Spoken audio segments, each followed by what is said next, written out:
$87. That is what a single 20-pound bag of premium cool season grass seed cost you this spring at the big box store, and you are about to find out it was almost completely wasted. You walk out into your yard on a Saturday morning, coffee in hand, the air's still cool, and you look down at the lawn you reseeded 6 weeks ago, expecting that thick, dark, rolling carpet you saw in the bag. Instead, you see thin streaks of new green sitting between old yellow patches, bare soil showing through in the spots that bothered you most, and a thatch layer that looks exactly the way it looked last October. The guy in the green apron told you to overseed. The label on the bag told you to overseed. Every spring article you have ever read told you to overseed. And here is the quiet truth nobody in that aisle is paid to tell you. The overseeding industry sells you the seed, sells you the starter fertilizer, sells you the straw blanket, and sells you the exact same bag again next April when the patches come back. You have been on that loop for 3 years, maybe 5, maybe 10, throwing seed at a problem that is not actually a seed problem, watching half of it wash into the street with the first hard rain and the other half get eaten by birds before it ever touches soil. Most homeowners do the same 3 things every spring. They rake the dead grass off the top, they spread a fresh bag of seed by hand across the whole yard, and then they water it twice a day and pray. And every single year, the lawn comes back patchy, thin, and stressed by July, because the underlying ground never changed. So today I am going to show you exactly why overseeding fails on a tired lawn, what to do instead on the 2 situations that cover almost every yard in America and the UK, and then I am going to give you the old Amish style trick that costs almost nothing, takes 1 afternoon, and is the entire reason this video exists. I am not naming it yet. But let me ask you one thing first, because I want you to sit with it. What if the bare patches in your lawn have nothing at all to do with how much seed is in the ground? Part 1 is the problem almost everyone has and almost nobody diagnoses correctly, and that is compacted, suffocated soil masquerading as a seed shortage. This matters first because if you skip this step, every other thing you do on top of it is wasted money. Here is what you instinctively do. You see thin grass. You assume thin grass means not enough grass plants, so you buy more grass plants in a bag and throw them on top. It feels productive. You can see the seed sitting there. You can water it and watch it darken. The problem is what is happening 1 inch below the surface. After 3 to 5 years of foot traffic, mower wheels, kids, dogs, and winter freeze, the top 4 inches of your soil compress down to a bulk density above 1.6 grams per cubic centimeter. And at that density, grass roots physically cannot push through. Oxygen in the root zone drops below 10%. Water runs sideways across the surface instead of soaking in, and any seed you drop germinates into a shallow root system that fries the first week. The temperature hits 85 degrees Fahrenheit or 29 Celsius. So the seed sprouts, you celebrate, and 6 weeks later it is gone. Here is the reframe. You do not have a grass problem, you have a soil problem wearing a grass costume. The fix, from simplest to most serious, goes like this. The cheapest move is a manual core aerator, the kind with 2 hollow tines on a foot bar, which you can buy for about $35 and use across a small front lawn in one evening, pulling plugs 3 inches deep on a 4-inch spacing. The next step up is renting a powered core aerator from your local rental yard for around $70 a half day, which on a 1/4 acre lot will pull roughly 9,000 soil plugs and drop your bulk density back under 1.4 within a single pass. Leave the plugs on the surface. Do not rake them. They break down in 14 days and feed the soil back.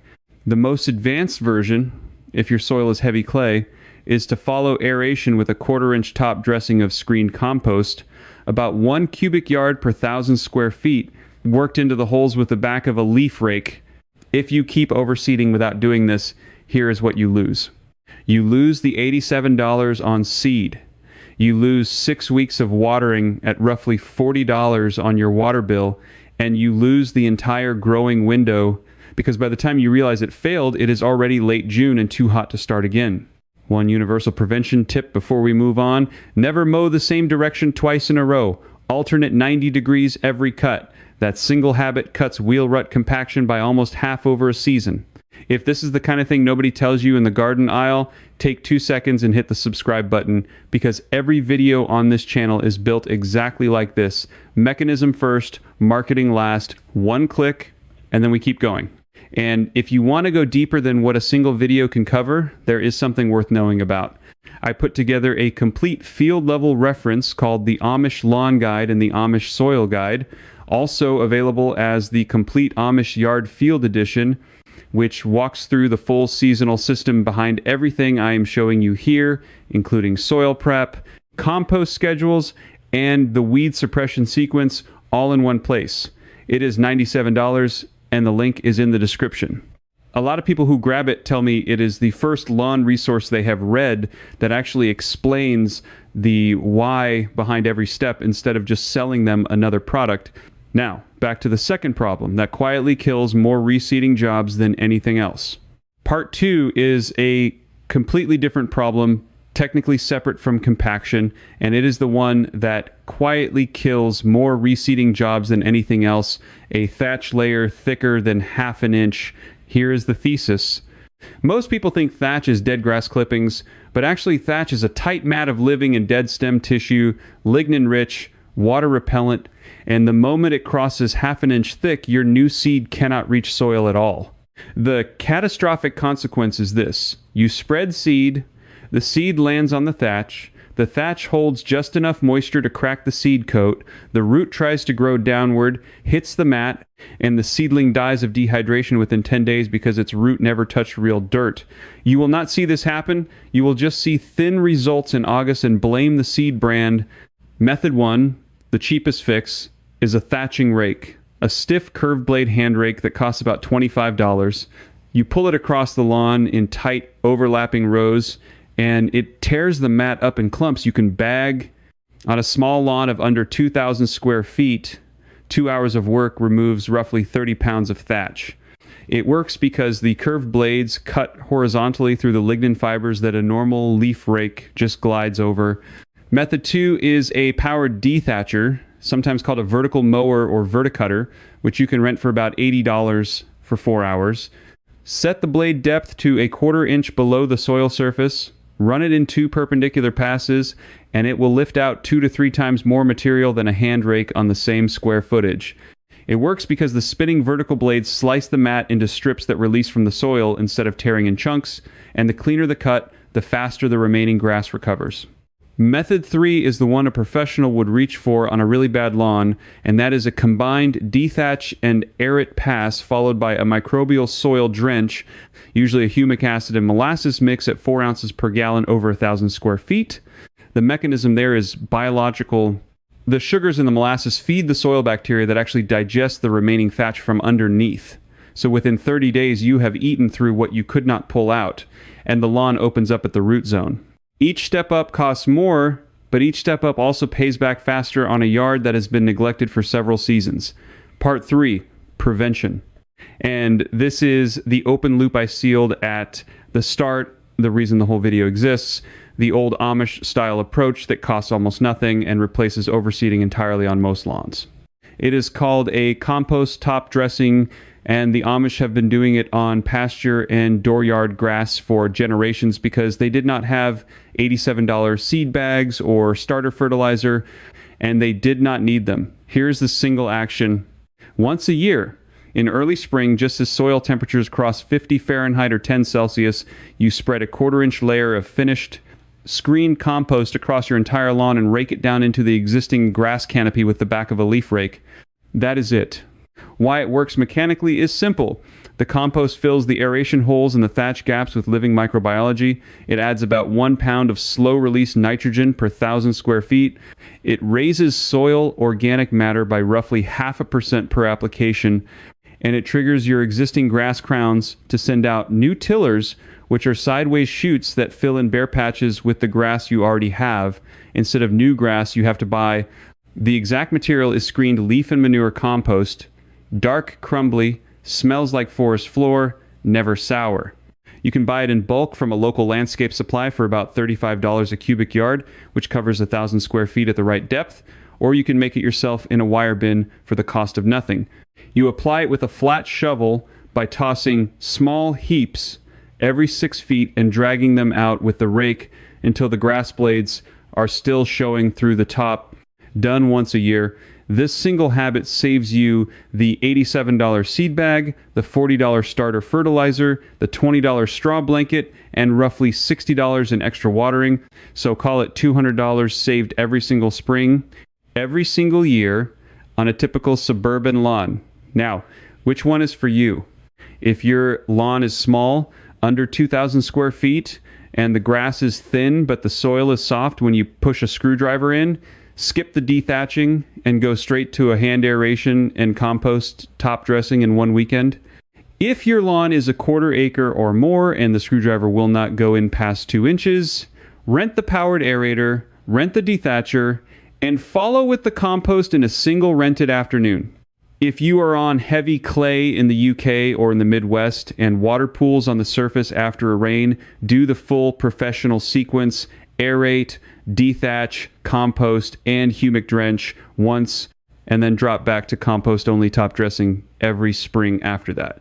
Now, here is the new problem you are about to run into. The second you start doing this correctly, within about 4 weeks of your first compost top dressing, your existing grass is going to thicken up aggressively, and the broadleaf weeds that have been hiding in the thin spots, the dandelions, the plantain, the creeping Charlie, are going to panic and bolt to seed before the grass closes over them.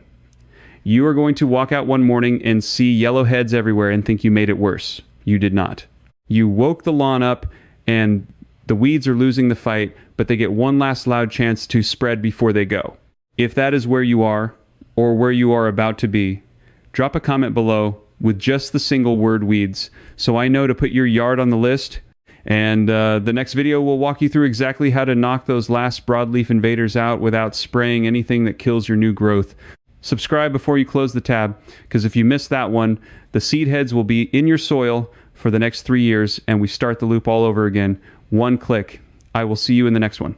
Before you close this out, though, I want to give you the part of the story that almost nobody on YouTube tells you, because it is the part that turns a one-season fix into a lawn that takes care of itself for the next 15 or 20 years.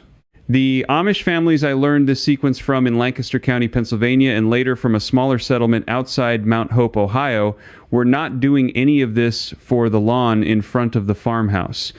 They were doing it for the pasture, the kitchen garden edges, and the strips between the buggy lanes, and the lawn just happened to be the cleanest, greenest, thickest stand of grass on the entire property because it got the leftover finished compost from the cow yard every March. One older gentleman, a man named Eli, who was somewhere north of 70 when I met him in the spring of 2019, told me that his father had kept the same patch of front yard in front of their white clapboard house since 1948, and in 71 years they had never once bought a bag of grass seed. Not one. Think about what that actually means. 7 decades of mowing, of children running barefoot, of horses occasionally cutting across the corner, of droughts in 1988 and 1999 and 2012.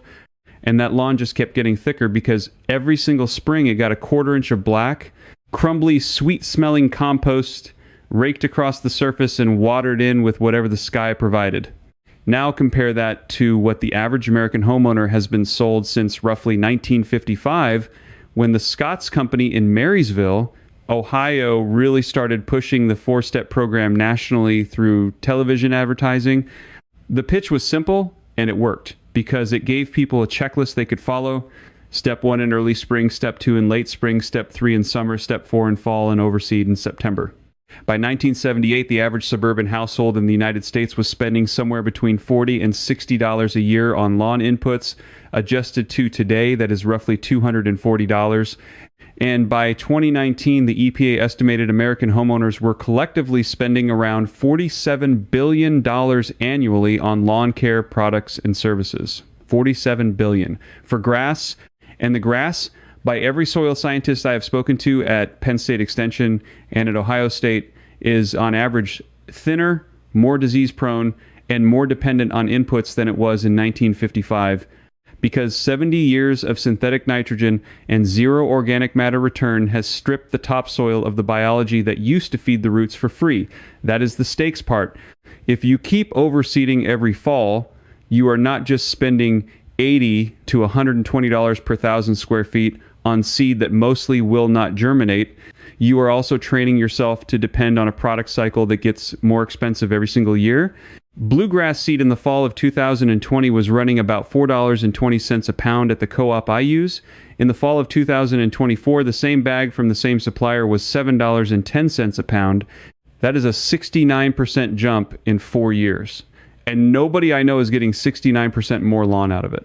Meanwhile, a cubic yard of screened municipal compost in most of the United States and across most of England right now runs between $22 and $38. If you pick it up yourself with a pickup truck and a tarp, and 1 cubic yard covers right around 1,300 square feet at the 1/4-inch depth we are aiming for.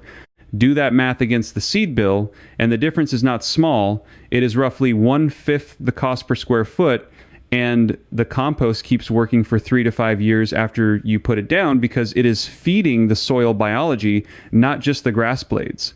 The seed, if it even germinates, gives you 1 flush of growth and then needs to be fed again in 6 weeks. I want to address the counter argument too, because I get it in the comments every single time I post one of these videos. People say, well, my lawn is mostly bare dirt, or my lawn is a brand new construction lot where the builder scraped off all the topsoil and laid sod over compacted clay subsoil, so I have to overseed because there is literally no grass there to thicken up. That is fair, and in that one specific case, a starter seeding makes sense, but here is the catch. If you seed into compacted builder clay without doing the aeration and the compost first, you are going to get the exact same 5 to 15% germination rate that everyone else gets because the seed cannot root into concrete.